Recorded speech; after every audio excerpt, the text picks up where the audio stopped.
Come out from among them and be separate from the world is still in the Bible. Oh, you may not endorse that music, you may not agree with those stands, but by your silence on the subject, by your silence on the situation, and you're yoking up with that crowd and sharing a platform in the minds of those young men, you are endorsing what those other men are doing. And even though you may not endorse something with your lips, you are endorsing it with your life when you participate and you go along with what these men are doing in silence. I'll just tell you right now, this Arise crowd, it's bad news. And we ought to separate ourselves from those men.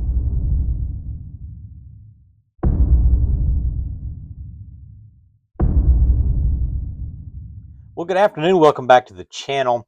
In our church for the last several months on Wednesday nights, we've now moved it to Sunday nights. We've been going through the Old Testament prophets, the minor prophets more specifically. I think the Bible has a lot to teach us from these Old Testament minor prophets.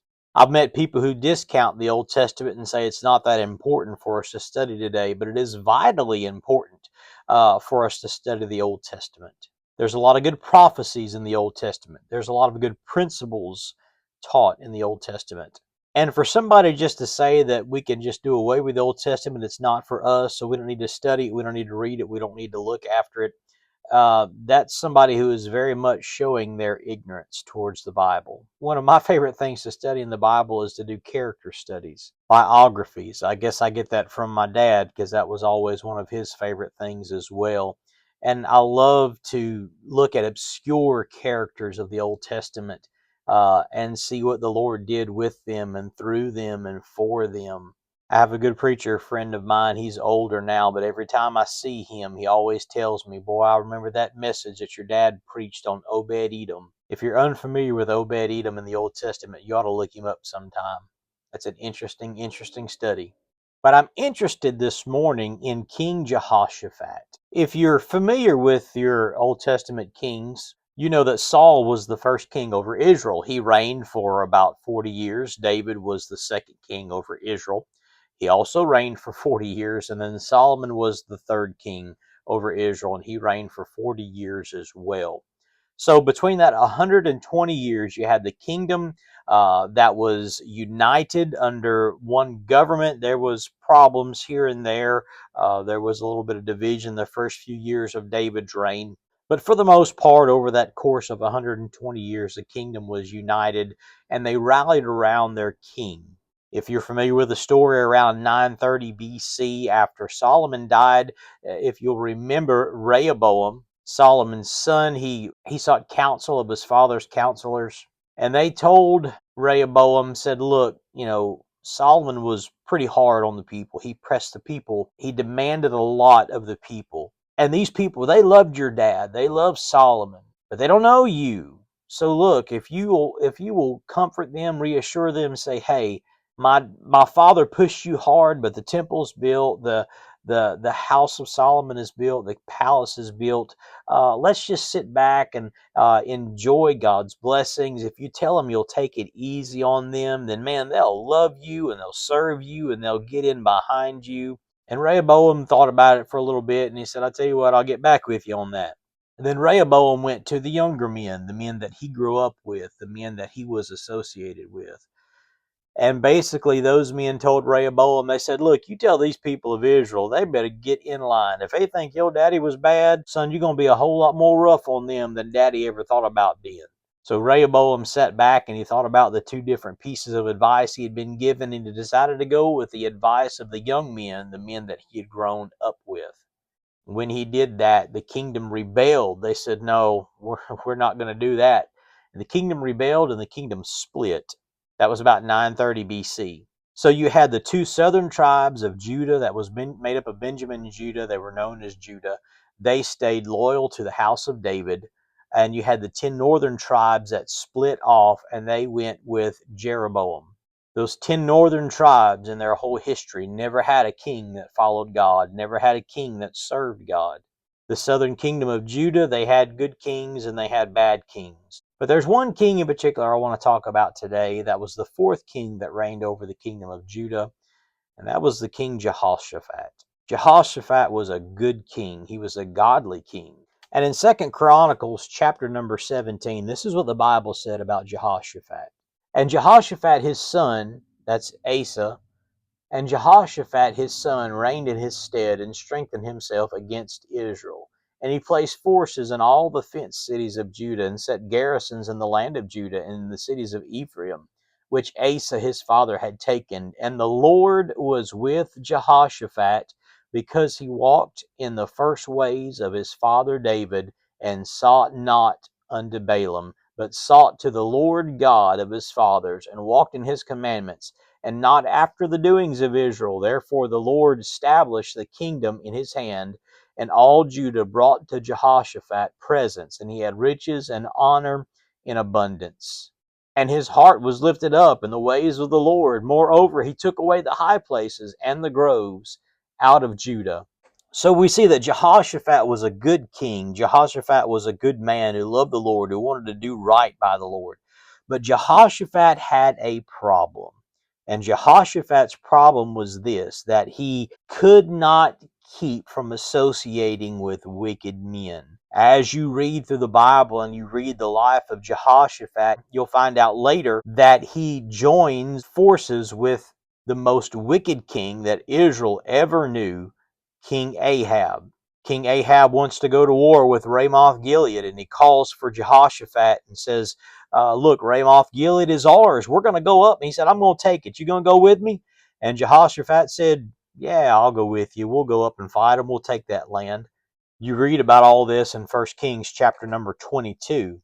And you find in 1 Kings chapter number 22 that Ahab brought 400 preachers together, 400 of his yes men, 400 of his praise and worship team, 400 of his NIV toting, Bethel music singing compromisers who saw nothing wrong with anything.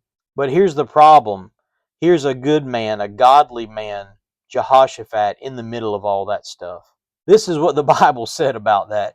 And Jehoshaphat said unto the king of Israel, Inquire, I pray thee, at the word of the Lord today. Then the king of Israel gathered the prophets together, about 400 men, and said unto them, Shall I go to Ramoth Gilead to battle, or shall I forbear? And they said, Go up, for the Lord shall deliver it into the hand of the king. And Jehoshaphat said, Is there not here a prophet of the Lord, besides, that we may inquire of him? So here's Jehoshaphat, a man who loved God, but is in the middle of this liberal crowd, a group of people he has no business being a part of. If you go on and read the story, Jehoshaphat says, Is there not here a prophet of the Lord that we may inquire by? In other words, he's saying, You've got 400 men here, but these are your yes men. I want somebody who can get a hold of the Lord. If you're familiar with the story, they sinned and go get a man by the name of Micaiah. And Ahab made this statement about Micaiah, I hate him because he never prophesies anything good about me but evil. But the whole point of that whole story is this, that Jehoshaphat was in a place he never should have been in. He never should have hooked up with Ahab. He never should have joined up with Ahab. And because of this, Jehoshaphat almost loses his life. If you'll read on further in that text, in that book, as they go into battle, they grab Jehoshaphat looking for Ahab. They're wanting to kill Ahab, and they almost killed Jehoshaphat thinking that he was Ahab. Jehoshaphat cried out at the last minute, and they spared his life.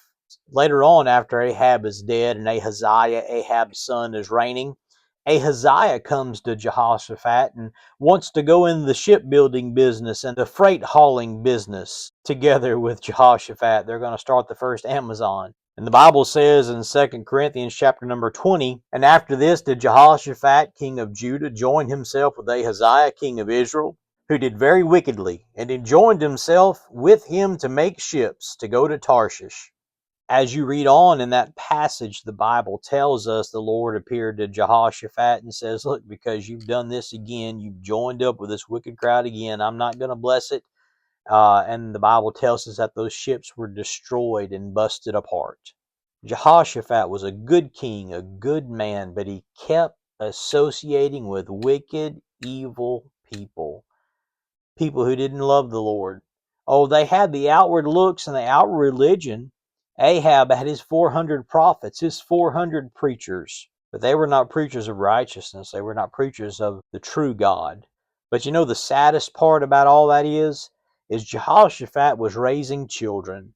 And those children were coming up watching dad associate with Ahab, watching dad associate with Ahaziah. Yes, they saw their dad. He loved the Lord. He wanted to please the Lord. They saw him stand for things that were right in his own kingdom. They also saw where their dad compromised and kept linking up with Ahab, Ahaziah, all these different wicked kings. And the Bible tells us in 2 Chronicles chapter number 21, now Jehoshaphat slept with his fathers and was buried with his fathers in the city of David.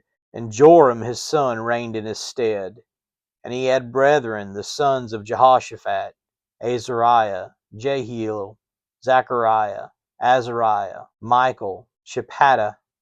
All these were the sons of Jehoshaphat, king of Israel. But look what happened when Jehoshaphat's son Joram took over the kingdom. Now when Joram was risen up to the kingdom of his father, he strengthened himself and slew all his brethren with the sword, and divers also of the princes of Israel. Joram was 32 years old when he began to reign, and he reigned 8 years in Jerusalem. And he walked in the ways, not of his father, of the kings of Israel, the men that his father associated with, like as did the house of Ahab.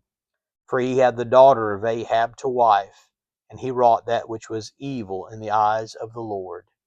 Jehoshaphat was a good king, loved the Lord, but he kept associating with bad people, and he paid for it with the young people that came up behind him.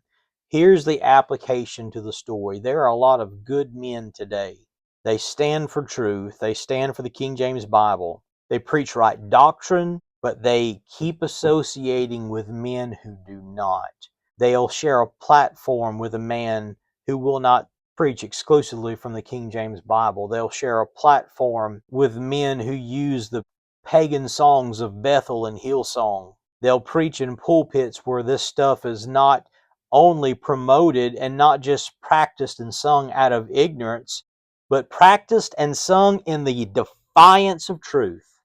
There's a big difference. There's a big difference between a pastor who doesn't know the difference between Bethel and Hillsong music and the problems that are associated with those, and the ones that do and choose to be defiant. Boy, I could name some names right here, and I'm really wanting to, but I'm not going to.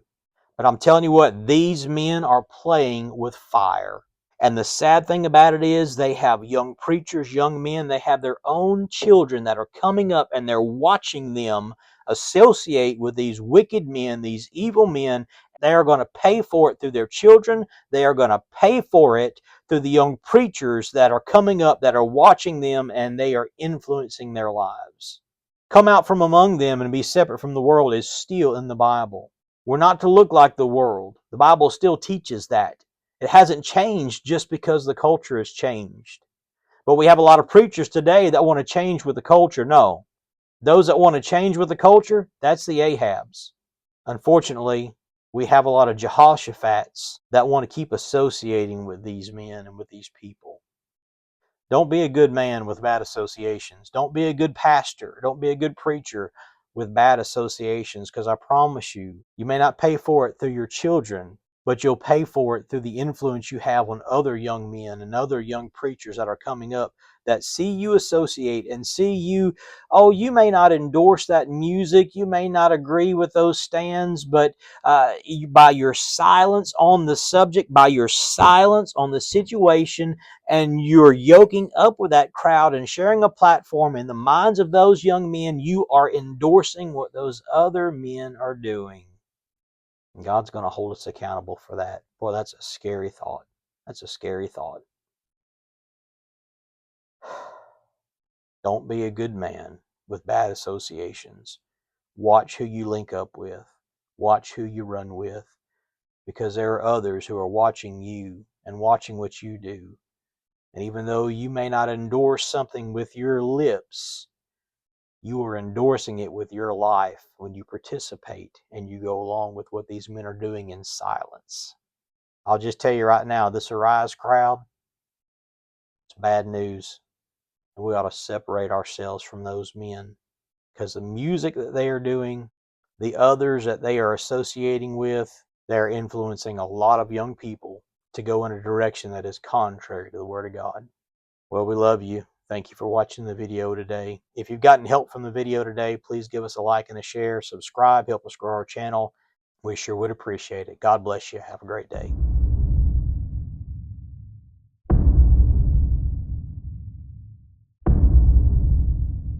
Hey, we want to thank you for making it this far in the video. And if you would like to help support the channel financially, help us grow to be able to buy new equipment, to be able to buy better equipment, you can click on the Buy Me a Coffee link that's on our YouTube channel. You can make a one-time donation, buy us a coffee, or you can become a channel member on the Buy Me a Coffee app. We have 3 different levels to that subscription. On the highest level, you'll receive free books through our publication company, 1611 Publications. At the recording of this video, September 2025, we are looking at having our first book, maybe first 2 books come out at the end of 25, beginning of 26. Lord willing, we plan on having 2 to 3 books a year come out after that. And so on the highest level of membership, you'll receive a free book once our books start coming out. And then as a continuing member, every time we have a new book come out, you will receive one of those books for free. We love you. God bless you. Hope you have a great day.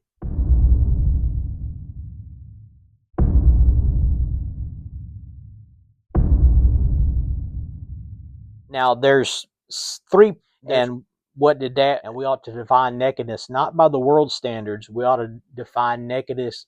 We ought to define nakedness. We ought to define nakedness. Say that fast 5 times.